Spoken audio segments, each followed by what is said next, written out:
ಭಾರತ ಪಾಕಿಸ್ತಾನ ನಡುವೆ ಕದನ ವಿರಾಮ ಘೋಷಣೆಯಾಗಿದೆ. ಇದಕ್ಕೆ ಮಧ್ಯಸ್ಥಿಕೆಯನ್ನ ಅಮೆರಿಕ ಅಧ್ಯಕ್ಷರು ವಹಿಸಿಕೊಂಡಿದ್ರು. ಪಾಕಿಸ್ತಾನದಿಂದ ಸುಳ್ಳು ಸುದ್ದಿಗಳನ್ನ ಹಬ್ಬಿಸಲಾಗಿತ್ತಲ್ಲ, ಪಾಕಿಸ್ತಾನದ ಸುಳ್ಳು ಸುದ್ದಿ ವಿಚಾರವಾಗಿಯೂ ಕೂಡ ಸ್ಪಷ್ಟನೆಯನ್ನ ಕೊಡಲಾಗಿದೆ. ಬಹಳಷ್ಟು ದಾಳಿಗಳನ್ನ ನಡೆಸಿದ್ದೀವಿ ಅಂತೆಲ್ಲ ಬೊಬ್ಬೆ ಹೊಡೆದಿದ್ರು. ಭಾರತದ ಮೇಲೆ ದಾಳಿ ಅಂತ ಪಾಕಿಸ್ತಾನ ಸುಳ್ಳು ಸುದ್ದಿಗಳನ್ನ ಸೋಷಿಯಲ್ ಮೀಡಿಯಾದಲ್ಲಿ ಹರಿಬಿಟ್ಟಿತ್ತು. S-400 ಮತ್ತು ಬ್ರಹ್ಮೋಸ್ಗೆ ಹಾನಿಯಾಗಿದೆ ಅಂತ ಕೂಡ ಹೇಳಿತ್ತು. ಆದ್ರೆ ಹಾನಿ ಆಗಿಲ್ಲ. ಪಾಕಿಸ್ತಾನವನ್ನ ನಾವು ಹಿಮ್ಮೆಟ್ಟಿಸಿದ್ದೀವಿ, ಪಾಕಿಸ್ತಾನದ ಡ್ರೋನ್ಗಳನ್ನ ನಾವು ಹೊಡೆದುರುಳಿಸಿದ್ದೀವಿ ಹೀಗಂತ ಸೇನೆ ಸ್ಪಷ್ಟನೆಯನ್ನ ಕೊಟ್ಟಿದೆ. ಕದನ ವಿರಾಮ ಬೆನ್ನಲ್ಲೇ ಭಾರತ ಈ ಕುರಿತಾಗಿ ಒಂದು ಸ್ಪಷ್ಟನೆಯನ್ನ ಕೊಟ್ಟಿದೆ.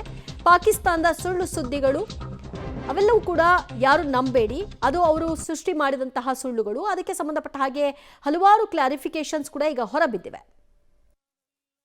मैं आपको पाकिस्तान की मिस इन्फॉर्मेशन कैंपेन के बारे में अवगत कराऊंगी। पहला, पाकिस्तान ने यह क्लेम किया कि उसने अपने JF-17 से हमारे S-400 व ब्रह्मोस मिसाइल बेस को नुकसान पहुंचाया, जो कि बिल्कुल गलत है।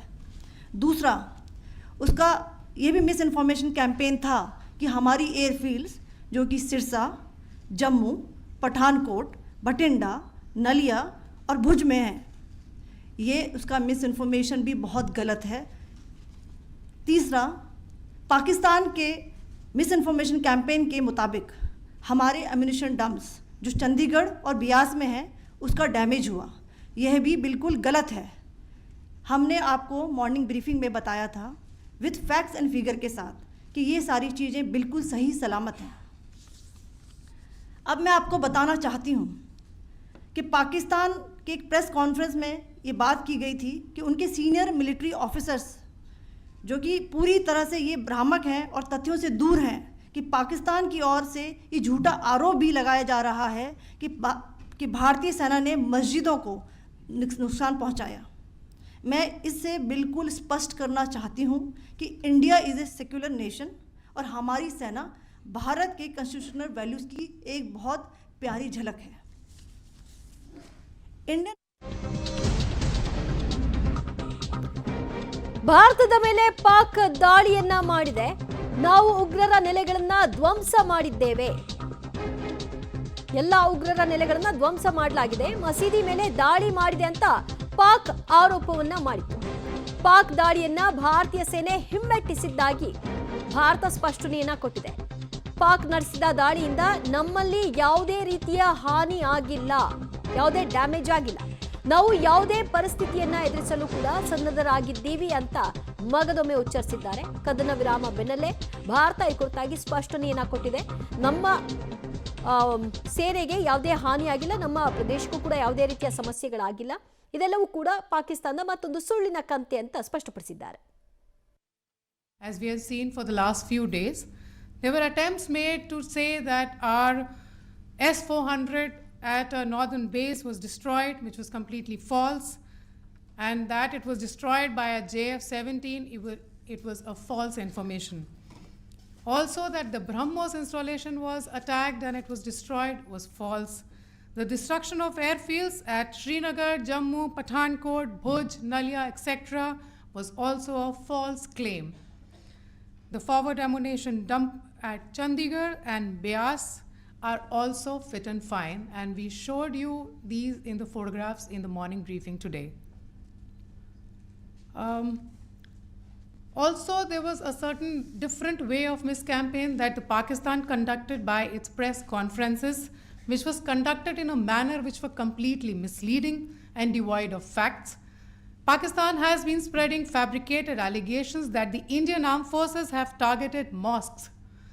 Let us make this very clear here that India is a secular nation and the Indian armed forces are a reflection of our constitutional values.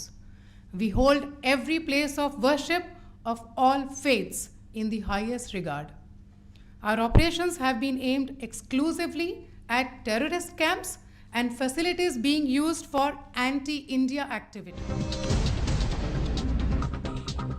Bharat Pakistan ಕದನ ವಿರಾಮ ವಿಚಾರ ಈಗಾಗಲೇ ಘೋಷಣೆಯಾಗಿದೆ. ಪ್ರಧಾನಿ ಮೋದಿಯನ್ನ ಭೇಟಿ ಮಾಡಿದ್ದಾರೆ ರಾಷ್ಟ್ರೀಯ ಭದ್ರತಾ ಸಲಹೆಗಾರ ಅಜಿತ್ ದೋವಲ್ ಅವರು. ಕದನ ವಿರಾಮ ಘೋಷಣೆ ಬೆನ್ನಲ್ಲೇ ಪ್ರಧಾನಿ ನರೇಂದ್ರ ಮೋದಿ ಅವರನ್ನ ಭೇಟಿ ಮಾಡಿ ಮಾತುಕತೆಯನ್ನ ನಡೆಸ್ತಾ ಇದ್ದಾರೆ. ಏನೆಲ್ಲ ಆಗಿದೆ ಬೆಳವಣಿಗೆಗಳು ಅನ್ನೋದರ ಕುರಿತಾಗಿ ಅಪ್ಡೇಟ್ಗಳನ್ನು ಕೊಡ್ತಾ ಮುಂದಿನ ಹಂತಗಳಲ್ಲಿ ತೆಗೆದುಕೊಳ್ಬೇಕಾಗಿರುವಂತಹ ನಿರ್ಧಾರಗಳ ಕುರಿತಾಗಿ ಮೋದಿ ಅವರ ಜೊತೆಗೆ ಸಮಾಲೋಚನೆ ನಡೆಸೋ ಸಲುವಾಗಿ ಪ್ರಧಾನಿ ಮೋದಿ ಅವರ ನಿವಾಸಕ್ಕೆ ಇವಾಗ ಅಜಿತ್ ದೋವಲ್ ಅವರು ಭೇಟಿ ಕೊಟ್ಟಿದ್ದಾರೆ. NSA ಅಜಿತ್ ದೋವಲ್ ಮತ್ತು ಪ್ರಧಾನಿ ನರೇಂದ್ರ ಮೋದಿ ಅವರು 1-to-1 ಮೀಟಿಂಗ್ ಅನ್ನು ನಡೆಸೋ ಮೂಲಕವಾಗಿ ಈಗ ಕದನ ವಿರಾಮದ ನಂತರದಲ್ಲಿ ಏನು ಅನ್ನೋದರ ಬಗ್ಗೆ ಸಮಾಲೋಚನೆಯನ್ನು ನಡೆಸ್ತಾರೆ. ಯಾಕಂದರೆ 12ನೇ ತಾರೀಕು ಸಭೆಯನ್ನು ಕರೆಯಲಾಗಿದೆ. ಆ ಒಂದು ಸಭೆಯಲ್ಲಿ ಏನಾಗುತ್ತೆ ಅನ್ನುವಂತಹ ಕುರಿತಾಗಿ ಚರ್ಚೆಗಳನ್ನು ಮತ್ತು ನಮ್ಮ ಕಂಡೀಷನ್ಸ್ ಏನು ಅನ್ನೋದರ ಕುರಿತಾಗಿಯೂ ಚರ್ಚೆಗಳನ್ನು ನಡೆಸ್ತಾರೆ.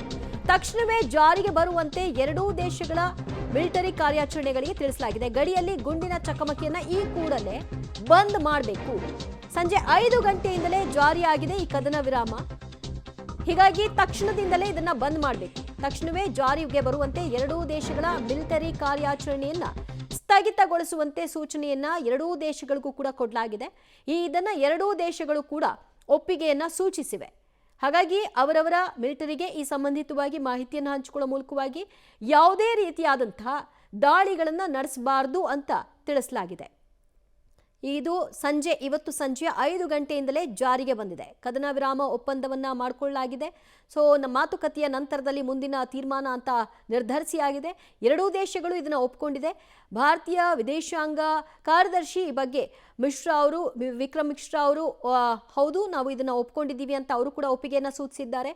ಆ ಕಡೆ ಪಾಕಿಸ್ತಾನದ ವಿದೇಶಾಂಗ ಸಚಿವರು ಕೂಡ ಇಶಾಕ್ ದಾರ್ ಹೌದು ಅಂತ ಹೇಳಿದ್ದಾರೆ.